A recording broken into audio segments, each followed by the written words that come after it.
This video is mostly for the women, but it can be helpful for some guys out there who are looking for something to relate to. This video is about seeing kids, babies, and pregnant women after you lost a baby. First of all, let me say this. So emotional. Super duper emotional.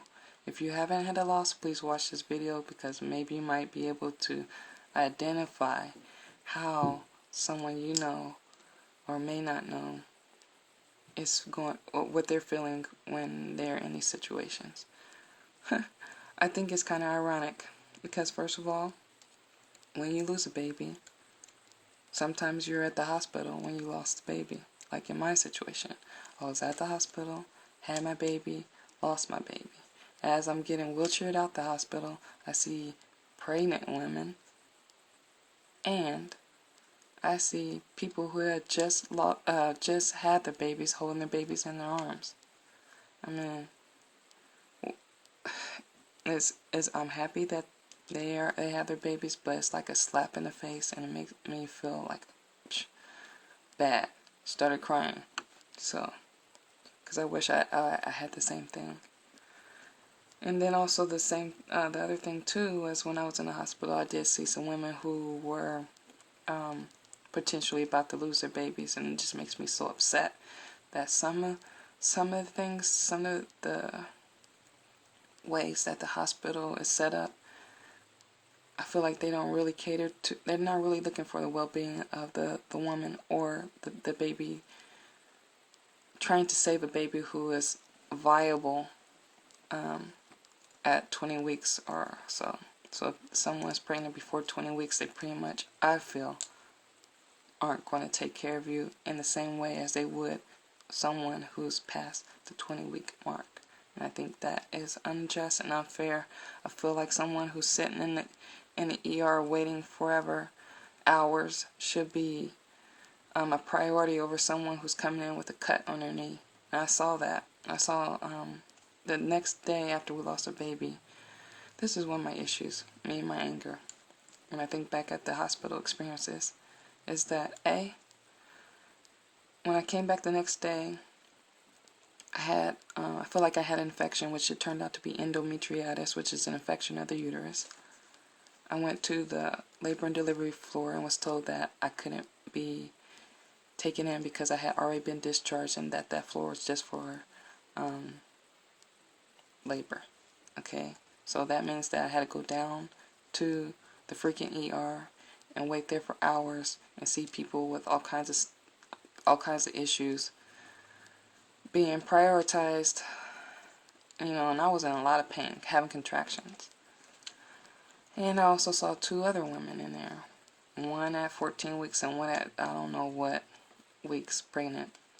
And one had been in a car accident. She was having contractions in the ER, and they weren't doing anything until me, my husband, and my mom started talking to the staff and said,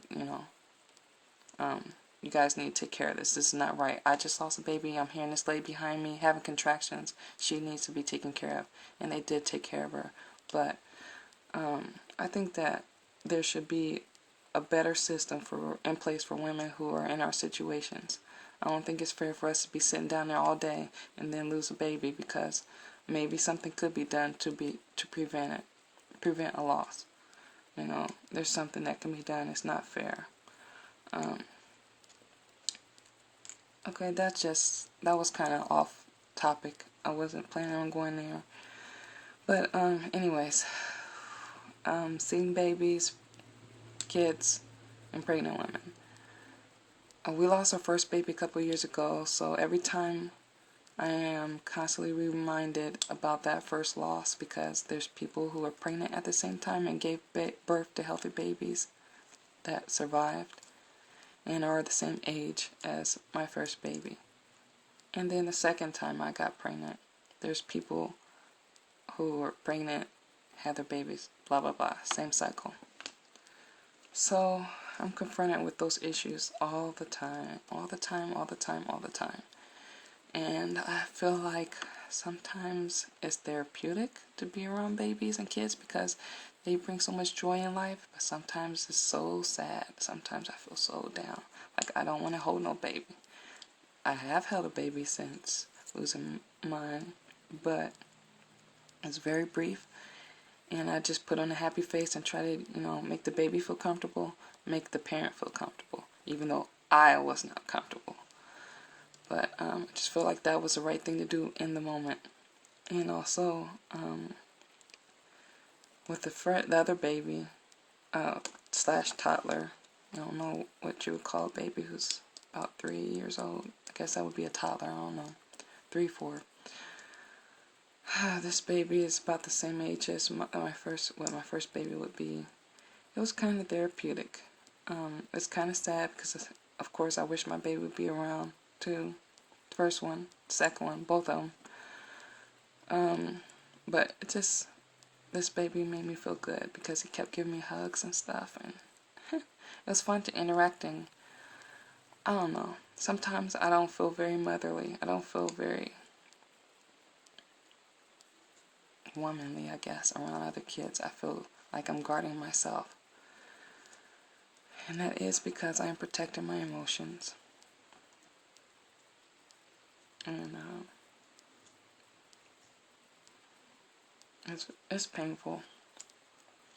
I talked about before in another video that I do have feelings of animosity and jealousy. I wish that stuff that happened to me didn't happen. I wish that after we lost our first baby that we didn't lose our second.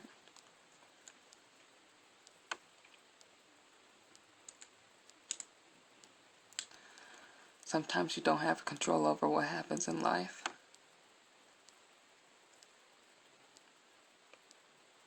Sometimes you don't have control over circumstances. But what you do have control over is how you deal with them.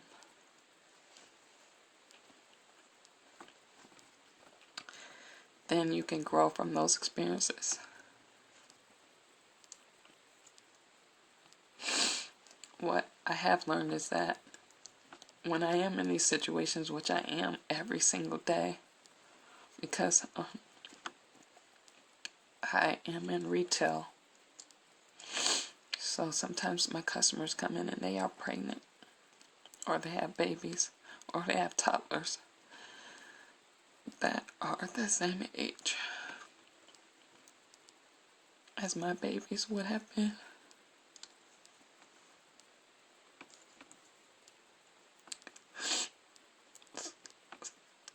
So, sometimes it can be difficult for me, but I just make my customers feel welcomed, make my friends feel welcome, and make their babies and kids feel good. And in the end, it makes me feel good too. And I feel like sometimes it's a blessing, because sometimes kids and babies do make me feel good, but it is complicated for me, like I tried to explain.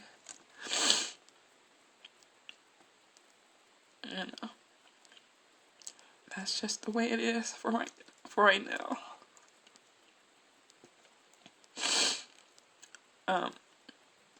I know that it does get better with time, because it did get better. The first time that we lost a baby, I did feel better.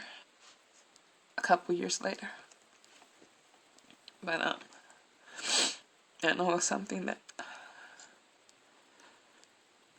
I will never be completely over. So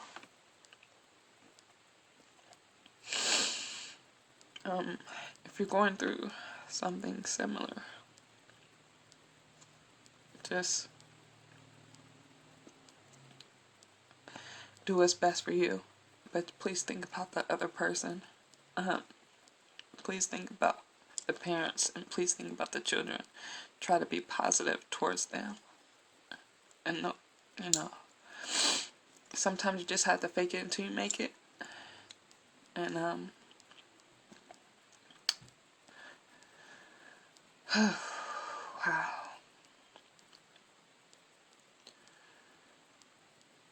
It's incredible sometimes.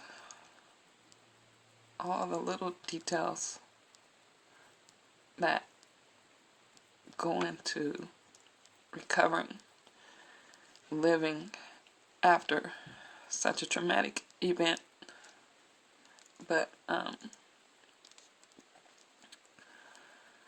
it's doable.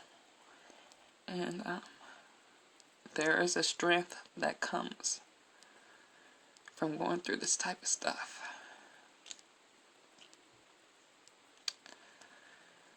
If you are going through something like this, please just stay encouraged. It does get better. Sometimes it's worse before it gets better. Sometimes things do reoccur, like you be feeling good and then you feeling bad, you feel good, you feel bad. When you're around kids, pregnant women, reminders. But just take it moment by moment, step by step, and don't get stuck in a rut. Encourage yourself and push through. And I hope that you are able to find the courage, find the strength, find whatever you need to confront this battle, this struggle that we have to go through. Alright, that does it for me. This concludes my video on seeing kids, babies, and pregnant women. Hope it is helpful to someone out there, whether you've had a loss or you have not had a loss. I hope this is informative, and I hope that it touches you in a good way. Thank you, and have a good night. Bye-bye.